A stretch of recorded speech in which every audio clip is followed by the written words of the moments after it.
แบบสไตล์บ้านๆเล่าๆเนาะพี่น้องเอ้ยไอ้เบาเองนี่ก็อยู่จำปาสักทำอิฐกระโปงไข่1 หน่วยวันพี่น้องเอ้ยเอาตามด้วยในหัวใส่ไปเลยเพื่อนก็ต้องว่าแบบนี้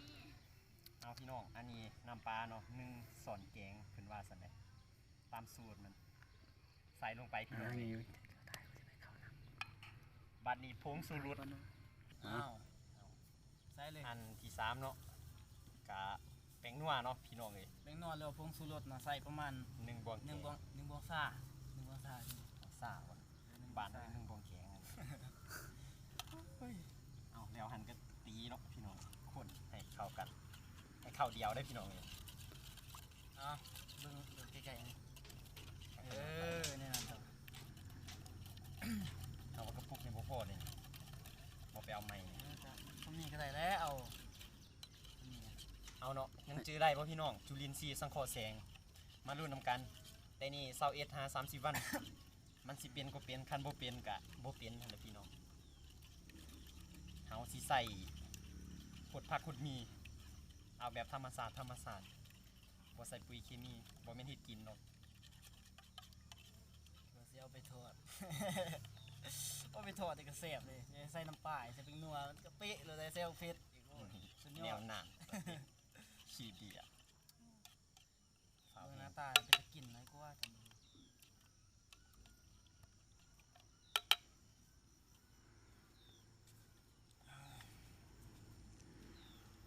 ใส่1 บวงพอใครใส่บ่หรือว่าเนี่ยไหนมันจะยืนไหนเป็นสั้นๆอีก บ่แม่นขี้เมา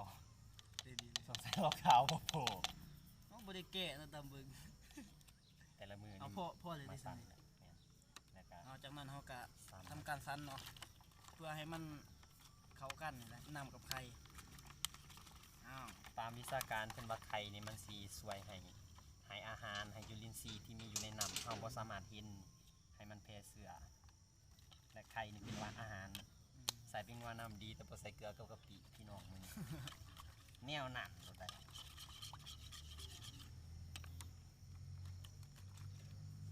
ได้ละมีแต่ละมือเดียวของพวกน้องเนาะมาสั่นเนี่ยมันถึงสิเป็นไว เอาแนะนำครับอ้าว ไข่หน่วยหนึ่งนี่ได้6-7 ตุกเขาจะใส่จังสีปริมาณน้ำ 1.5 ลิตรหรือลิตรครึ่งนะต่อ ไข่ในหนึ่งเนาะ ต่อต่อต่อบวงหนึ่งนะบวงหนึ่ง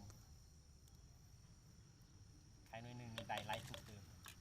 อันนี้สไตล์บ้านๆเฮ็ดแล้วคุ้มเพิ่นว่าซะ เรียนบ่ต้องเสียค่าใช้จ่ายเนาะ เสียอยู่แต่บ่หลาย แนวดัน โอ้ยเนาะ ไปเอาปุกน้ำมายุงนี่ก็เริ่มกัด มันก็ไล่พวกก็ต้องทอกออกแล้วบัดนี้ก็ดูว่าเลยพวกน้ำมันก็ลายเนาะเฮ็ดจังซี่เลยนะเอาเที่ยวออก ท้ายนี้ก็อย่าลืมกดไลค์กดหัวสิไข่กดติดตามให้ช่องเฮาแน่